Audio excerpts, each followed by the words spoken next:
Thanks for coming back to Divinyl Intervention. Remember, it's not just a music podcast, it's also a way of life. So now we're in part 2 of our 3-part series we're going to do on ska music, starting in Jamaica to the UK and then back to the United States. And just as a reminder, we can be reached on Instagram and Twitter at Divinyl Intervention. That's really the best way to join in this experience and share any kind of knowledge or questions you may have about the topics that we cover, or suggestions for future shows or supplements to our existing shows. So again, Instagram and Twitter are a good way to reach us. Now, if you've not listened to part 1 of this 3-part ska series, we would invite you to go back and give it a chance, because that episode covers the origins of ska in 1960s Jamaica and features several artists whose work ultimately reappears as part of that UK ska revival in the late 70s, early 80s, and primarily, as we will feature here, the two-tone label.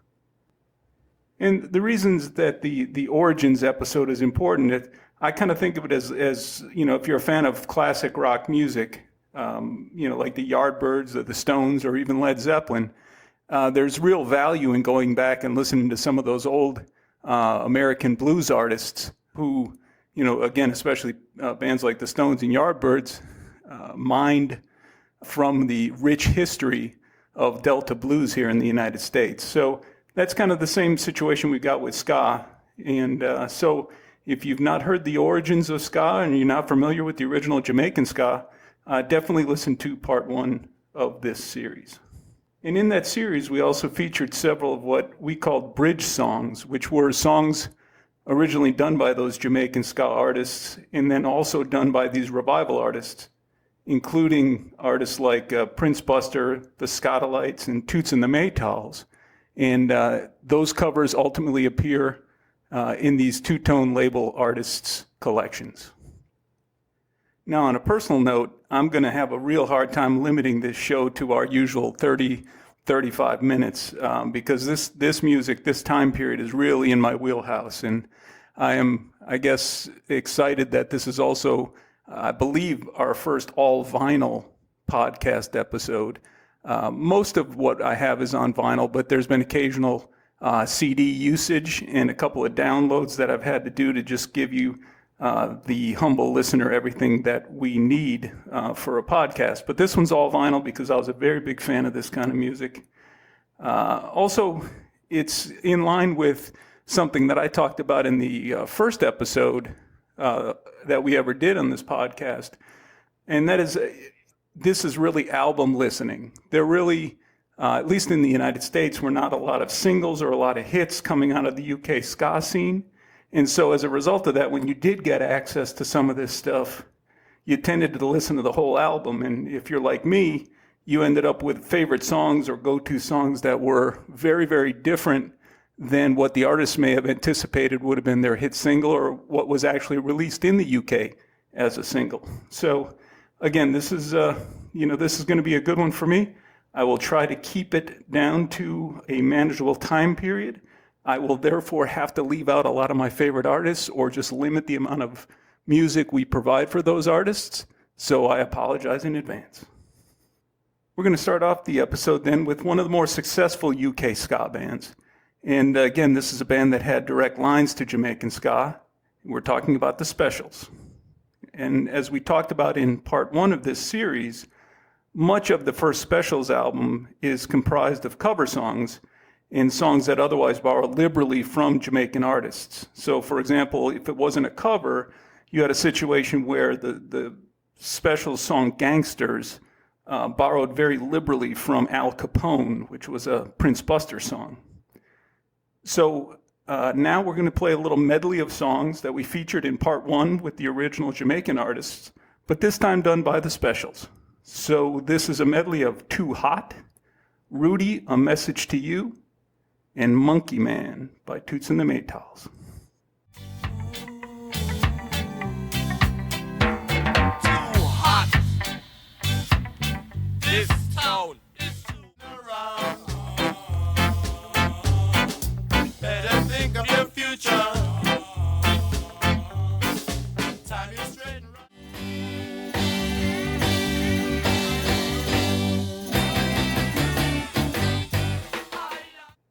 Now, the Specials were far more than just a cover band, and the original songs that they included in their debut album were also very, very strong, and it was not easy for me to single one of them out, but here is one of my favorites from that first album. Here is Nightclub. Watching the girls go by, spending money on. Now, as much as I like the Specials, I will have to inform you that we will not in this episode, and probably not in any podcast episode, be featuring the Specials AKA album that was subsequent to the Specials. And we will also not be covering the Fun Boy 3 albums. I am always in favor of artists trying to stretch out and try different things, but sometimes, frankly, it's not successful. So for now, we're just sticking with the original Specials. The Specials were not the only UK ska band that borrowed from Prince Buster, and we talked about this a little bit in part one of this series. Madness, a band that named itself after a Prince Buster song, also recorded a song on their One Step Beyond album dedicated to Prince Buster. Now, interestingly, One Step Beyond itself is a cover of a Prince Buster song. So that's why, to me, it was really important to revisit the original Jamaican ska and then show the bridge between that and where we got in England and across the UK in the early 80s. So here is Madness with its dedicated song to Prince Buster, The Prince.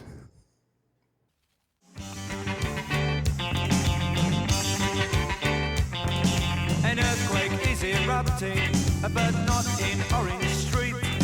A ghost dance is... If you're a Madness fan or you're familiar with Madness, you will note that Madness oftentimes is not just a pure ska band. And in fact, I sometimes have a really hard time categorizing their sound, although ska is just a big part of what they do. And when they do it well. And so this is one where I'm going to open it up to some of my UK listeners and have them give me some guidance on what other influences they hear in some of the broad range of styles that you get with Madness, and that Madness incorporates from song to song, or even sometimes within the same song. You know, I've taken kind of a shot at this, and I'll kind of throw out some of the vibe that I get. I get a little bit of the mid-period Kinks, like something like Muswell Hillbillies or Village Green Preservation Society, or some of the Blur library, when they talk about kind of unique slices of English life. And, you know, specifically, I think of a song from Madness called In the Middle of the Night, which is a song that has ska elements, but not purely so. But more importantly, is about a man stealing underclothes from drying lines in the neighborhood. Or a song about, you know, elementary school or primary school called Baggy Trousers. And so again, these are these kind of slice of life kinds of things that aren't done in a pure ska manner, which, you know, Madness later gets known for. So again, I would love to hear what other influences you hear in Madness. But we're here talking about ska today. So anyway, the pure ska version of Madness does take a bit of guidance from the Skatalites, who we talked about in episode 1. And in doing so, they choose sometimes popular works to cover in a ska style. So when we're talking about the Skatalites, we covered Guns of Navarone, which of course is a movie soundtrack, but also they did the title track of the Exodus soundtrack, for example, back in the early 60s in a ska style. So here is Madness reworking, of all things, Swan Lake. Enjoy it.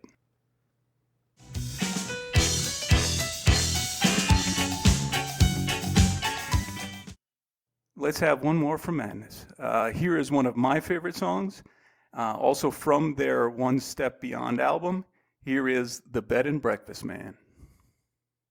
The man I know, at least I used to years ago. I didn't really mind. Now, among the lesser-known British ska bands is a band called Bad Manners. But Bad Manners, although not as well known, certainly here in the States, were absolutely a force to be reckoned with. And that's especially so live. And I think that's true, and we'll cover this when we do United States ska as well. Live is many times the best way to capture ska music. There's something about the energy of the live show that really brings that music to life. But of course, some bands are better than others about capturing that on their records. Now, Bad Manners was also one of the bands we talked about when we discussed bridge songs from Jamaica. So let's just give you an introduction to Bad Manners with their version of the Scotalites' El Pussycat.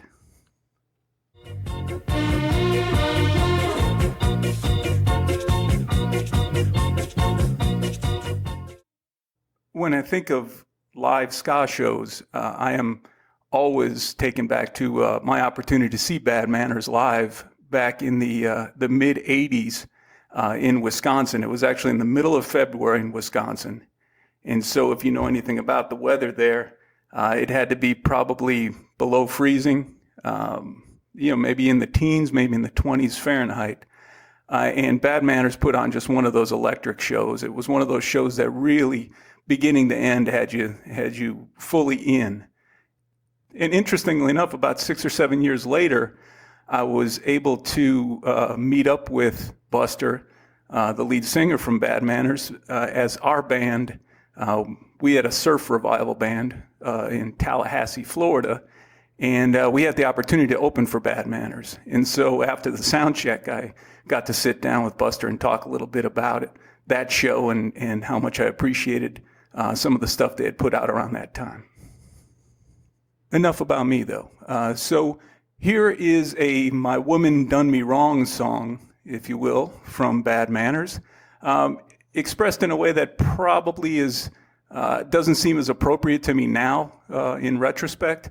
And I think this is going to be an issue for a separate podcast episode when we talk about, lyrical content that hasn't aged well, if you will, or if you have an artist whose personal life changes the way you view their art. I think that's something that's very ripe for discussion, and I look forward to maybe doing that on another episode. But needless to say, I'm not endorsing Buster's response to his heartache in this song, but this song was a staple of college radio back in the day, and probably the biggest hit for Bad Manners here stateside. So it just wouldn't be right for me to leave it off of this episode. So here is Lorraine. I was so in love. Why you laughing at me? Back in the days of Blockbuster Video, you could rent a VHS copy of a Two-Tone Records compilation that was a live performance compilation called Dance Craze. So it was, I guess, a concert film in a sense, but it was really comprised of several of the two-tone artists performing live. And so, as we talked about, live ska is great ska. So from the soundtrack to that concert film, here is Lip Up Fatty from Bad Manners.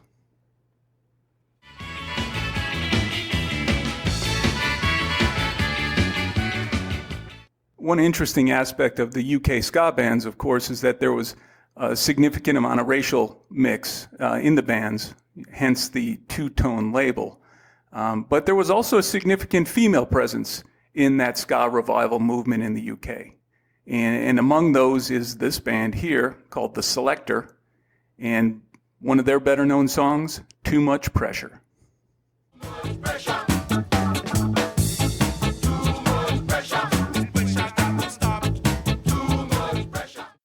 So we'll play one more from The Selector. This one is a song, like a lot of them in the UK ska scene, that addressed social unrest and violence. And specifically, I'm thinking of songs like Concrete Jungle from The Specials or Ghost Town, also from The Specials, which I think is probably one of their biggest or most well-known songs. And also Inner London Violence by Bad Manners. And again, of its time, I guess the Jam at that time was doing Down in this Tube Station at Midnight.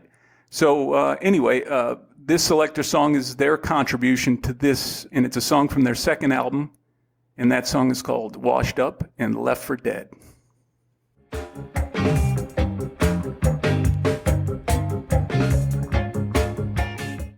Just as we are not going to talk about Fun Boy 3, we are also not going to talk about General Public. But we will, of course, dear listener, address the predecessor to General Public, and that, of course, is English Beat. Now, as we talked about on the part 1, the Jamaica episode, the English Beat also included on their first album 2 Prince Buster songs. Now, we're not going to play those here, but instead we'll offer one of my favorites off that album, and that's the first album called I Just Can't Stop It. This is a ranking full stop.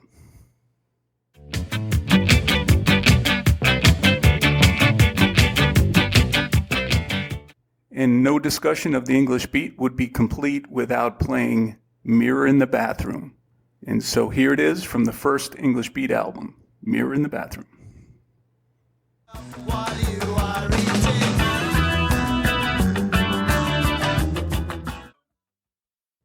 Now, in a few weeks, we're going to move back across the Atlantic for the ska revival here in the States, what is, I guess, commonly considered third wave ska, although I understand that there's a lot of discussion among the ska community as to what third wave ska is or is not. I'd rather avoid that discussion and instead just play some of the music. So we will start on the East Coast. We will cover the Toasters, Bim Scala Bim, and of course the Mighty Mighty Boss Tones. Also going to hit the West Coast, hit up the Untouchables and Fishbone. And depending on time and space and how I'm feeling at that particular episode taping, we might also go international. And if we do, we probably will go to Japan and Argentina. What ska happens in Japan and Argentina? Well, you'll have to tune in to part 3 of our 3-part ska coverage. So anyway, again, follow us on Instagram and Twitter, and look out in a couple of weeks for part 3 of ska. Thanks for listening. Have a good one. You're wondering now what to do. Now you know this is the end.